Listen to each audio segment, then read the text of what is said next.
Hi friend, welcome back to my channel. সবাই কেমন আছো? আশা করি সবাই ভালো আছো। তো আজকে হচ্ছে জামাই ষষ্ঠী, তো আমি নিয়ে এসেছিলো খাসির মাংস।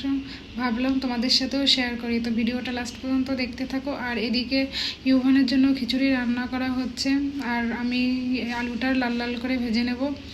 তো এরপরে কড়াইতে দিয়ে দেব হচ্ছে জিরা, লঙ্কা আর তেজপাতা আর 2 টুকরো দারুচিনি। ভালো করে ভেজে তার মধ্যে দিয়ে দেব পেঁয়াজ কুচি।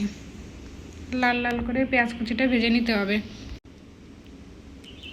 আমার ক্যামেরা ধরে দেওয়ার মতো কেউ নেই, তো আমি এক হাতে ফোনটা নিয়েছি আর এক হাতে রান্না করছি। তো ভিডিওটা যদি একটু দেখতেও একটু অসুবিধা হচ্ছে, তো মানিয়ে গুছিয়ে তোমরা ভিডিওটা পুরোটা দেখতে থাকো।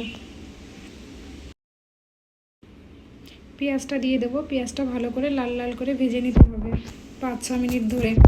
আর আজকে যা গরম পড়েছে, বাবা গো, ভীষণ গরম পড়েছে। আমার যা মানে রান্না করতে গিয়ে আমার অবস্থাই খারাপ হয়ে গেছে। আমি আদা আর রসুনটা শিলে বেটে নিয়েছি।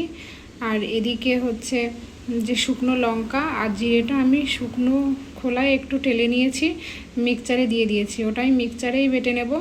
আর এদিকে দেখো আমার পেঁয়াজটা বাটা হয়ে গেছে, তো এর মধ্যে দিয়ে দেবো আদা আর রসুন বাটাটা। আদা রসুন বাটাটার কাঁচা গন্ধটা যতক্ষণ না যাবে ততক্ষণ ভালো করে ভেজে নিতে হবে।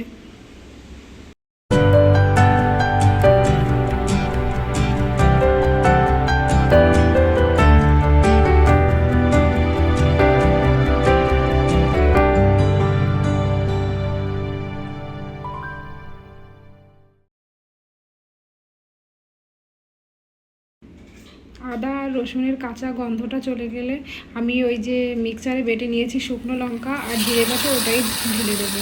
তারপরে দুটো ভালো করে কষাবো মশলাটা ভালো করে কষিয়ে তারপরে মাংসটা দিয়ে আরও 10 মিনিট ধরে কষিয়ে নিতে হবে।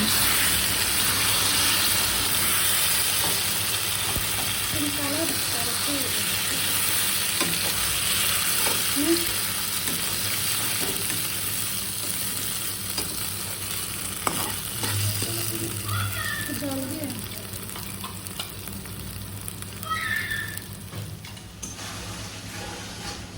আর এদিকে দেখো আমার অবস্থা, ঘেমে একাকার একদম, মানে ভীষণ খারাপ লাগছে। আর ওদিকেও আমি তোমাকে একটা গ্লুকন দিয়ে এনে দিয়েছে, বলেছে নাও এইটা খাও, ভাল লাগবে। তো খেয়ে দিয়ে এই যে রান্না করছি। আর আমার মাংসটা এখন এই যে কষাচ্ছি, অল্প হালকা গরম জল করে দিতে হবে আর ভালো করে ঢেকে ঢেকে কষাতে হবে।